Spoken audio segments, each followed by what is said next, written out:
యాదాద్రి భువనగిరి జిల్లా Pochampally police station పరిధిలోని జలాల్పురం గ్రామ పరిధిలో ఈ ఉదయం తెల్లవారుజామున మూలమల్పు వద్ద అదుపు తప్పి కారు చెరువులోకి దూసుకెళ్లిన ఘటన తెలిసిందే.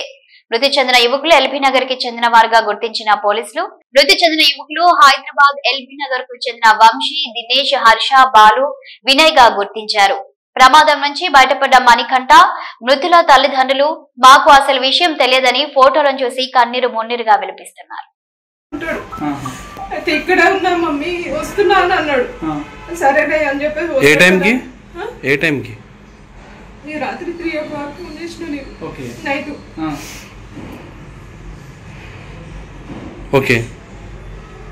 ర్యాపిడో కొట్టుకుంటా అని పోయిండు. నైట్ ఒక చిన్న బాబు బండి తీసుకొని పోయిండు. తీసుకొని పోయి అయితే నేను 12 గంటలకు ఫోన్ చేసిన, ఒకసారి లిఫ్ట్ చేయలేదు. మళ్ళీ 2:30 ఫోన్ చేసిన, లిఫ్ట్ చేయలేదు.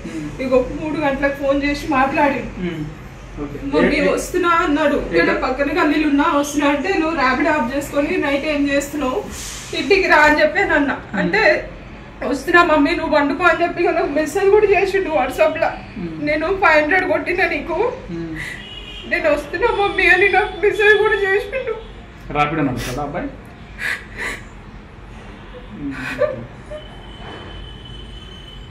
మీరు ఒక్కరే ఉంటారమ్మా? మీరు ఒక్కరే ఉంటారా?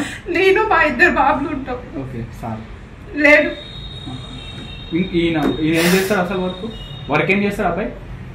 నేను ఇంతకుముందు జాబ్ చేసేది, నాకు కొంచెం హెల్ప్ బాగాలేదు, అప్పటి నుంచి నేను మానేసిన. బాబు ర్యాపిడో.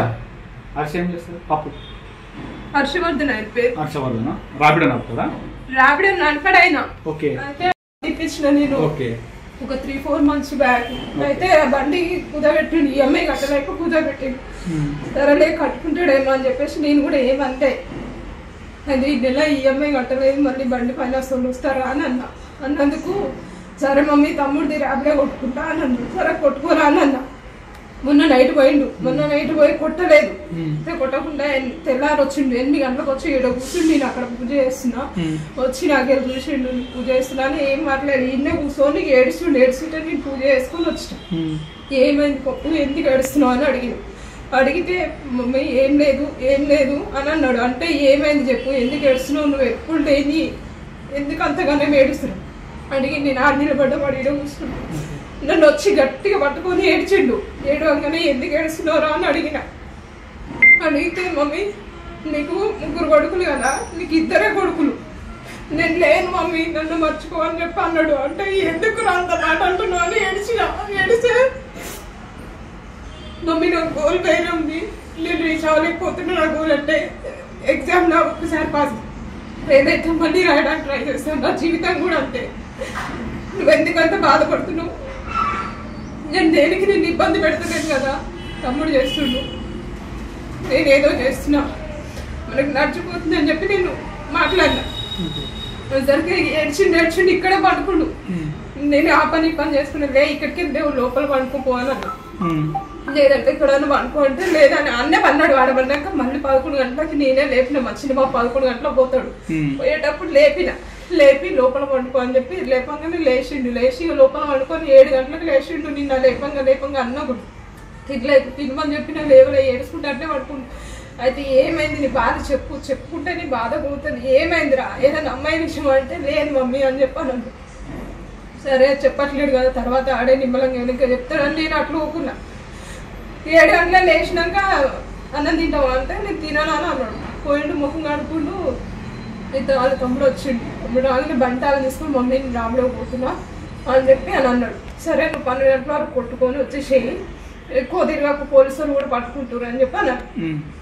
నమ్మినా సరే మమ్మీ అని చెప్పి పోయిండు. నేను 12:30 1 గంటకు ఫోన్ చేసిన, లిఫ్ట్ చేయలేదు. 2 గంటలకు ఫోన్ చేసిన, లిఫ్ట్ చేయలేదు. లాస్ట్ 3 గంటలకి మళ్ళీ ఆయనే చేసిండు, నేనే చేసిండు. అప్పుడు లిఫ్ట్ చేసి మమ్మీ నువ్వు బాధపడకు, పండుకో, నీకు డబ్బులు కొట్టినా నేను అని చెప్పి నాకు మెసేజ్ కూడా చేసిండు. అయితే నేను తెల్లారి ఫోన్ చేస్తే స్విచ్ ఆఫ్ వచ్చింది.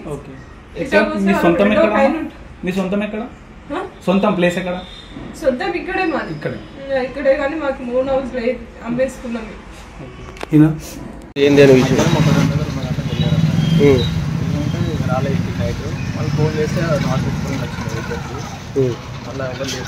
మీకు ఇప్పటి వరకు ఈ పోలీసు వాళ్ళు గారు ఎవరు కూడా కాల్ చేయలేదా? టీవీలో మీరు చూడలేదు ఇప్పుడు మా అతను అక్కడ భువనగిరిలో మా ఫ్రెండ్ వాళ్ళ అన్న ఉండంట ఆడ ఆయన ఫోటోస్ పెడితే మాకు మా భరత్ వచ్చి లేపింది ఆయన చెప్తూ తెలిసింది. అసలు ఇప్పటిదాకా విషయం తెలియదు మేము వచ్చి చెప్పాక అందరూ పరిస్థితి అట్లే ఉంది. ఎవరి ఇంట్లో ఎవరు ఎంతమంది వెళ్ళిరని అనుకుని ఉన్నారు. 5:30కి అయింది అతనికి ఫోటోస్ వచ్చినాయి. ఆ ఫోటోస్